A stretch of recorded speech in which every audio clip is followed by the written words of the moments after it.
So we're into permaculture. That means we live by the ethics of earth care, people care, fair shares, and we work with them too. It's quite hard to distill any one thing into a single ethic because every action has ethical considerations. So, for example, at the moment, we are working, have been working flat out, putting up a new polytunnel. And the way we've done that is to bring in lots of help. And some of it we've been able to pay for, some of it they've not asked for help.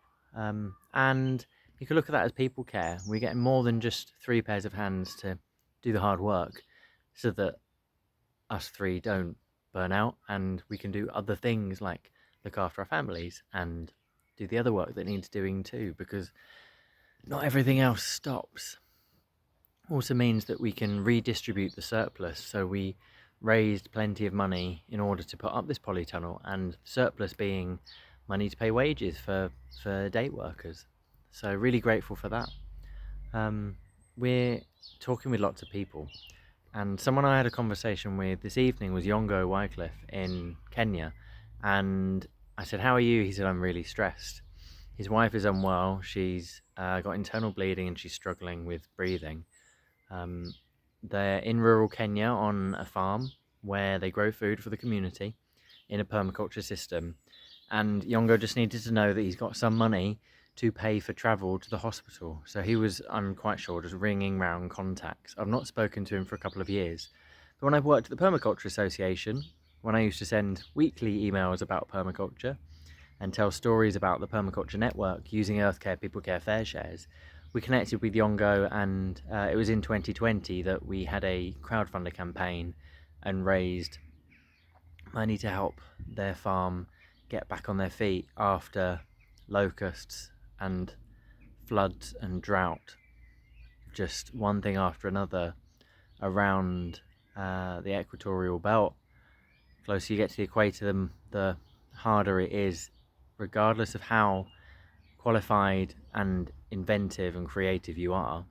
They're just natural limits.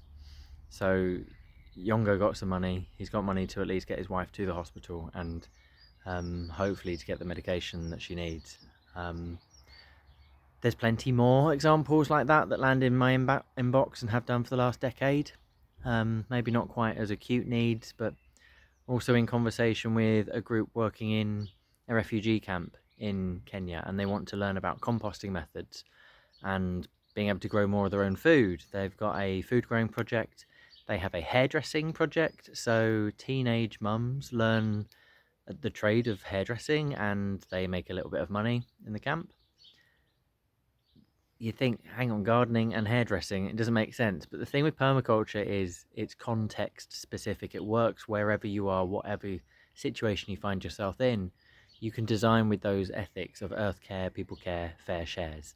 There's a lot more to it than that as well. There's sets of principles inspired by natural systems, and we teach about this on our permaculture courses. We're happy to chat about this, whether it's on markets or if you come see us at Belper Lane End at the nursery. And we think that if you care for the earth, care for people, and you make sure there's enough to go around now and for future generations, we're going to have a healthy, happy planet. It's very hard to argue with that.